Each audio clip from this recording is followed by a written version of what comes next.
In 1932, the Australian Army marched out with machine guns, ready for a real fight. Their enemy was not another country. It was 20,000 birds. And here is the part almost nobody believes when you first hear it. The birds won. Before we go further, this sounds like an internet legend, but it is not. It is real military history, with real orders and real reports, confirmed by Britannica and Australia's own war records. Rewind to Western Australia, 1932. After World War I, soldiers who had fought overseas were given farmland out here as a reward. Growing wheat on it was already hard, dry, unforgiving work, and plenty of these new farmers were struggling. Then a drought hit the region. Every year, emus migrate inland looking for water and food. That year, roughly 20,000 of them turned toward the coast instead and found the farmers' wheat fields waiting. The birds flattened fences and ate whole fields down to bare dirt. The farmers, some of them former soldiers themselves, asked the government for real help. So the government did something bold. It sent in the army. Chapter 2, The Plan.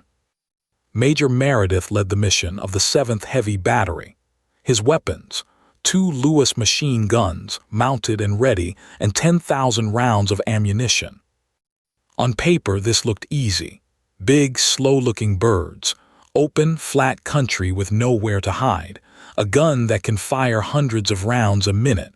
What could possibly go wrong? Everyone expected this to be over in an afternoon, maybe 2.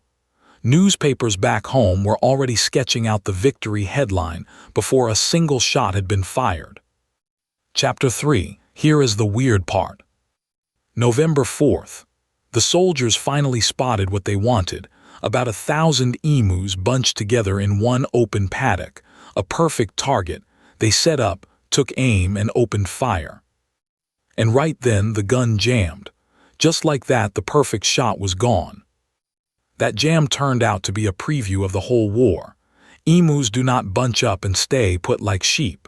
The moment they sense danger, they split into small, fast, unpredictable groups.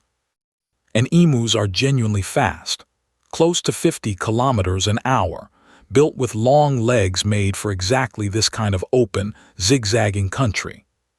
Here is the real reason it failed. A machine gun is built for a very specific enemy, rows of soldiers, standing roughly still in one place. It was never built for one bird sprinting sideways at full speed. In just the first 6 days, the soldiers fired 2,500 rounds. Even Major Meredith's own generous count only claimed a few hundred birds down. By November 8th, it was already in every newspaper as a national joke. Politicians stood up in Parliament and said, if anyone deserved a medal from this war, it was the emus. Chapter 4. So what actually worked? Not more guns. The real fix was almost boring. Farmers built tall, sturdy fences that emus simply could not push through, no matter how fast they were running. The government also switched to paying a small bounty for every emu a farmer culled themselves, instead of sending soldiers out with machine guns again. It was not exciting. It never made a single headline the way the Army's failure had. But it is the quiet version of this story that actually solved the problem for years afterward. Sometimes the boring fix is the one nobody bothers to write a headline about, and that is exactly why it works. So here is the actual lesson, and it is not the Army was foolish.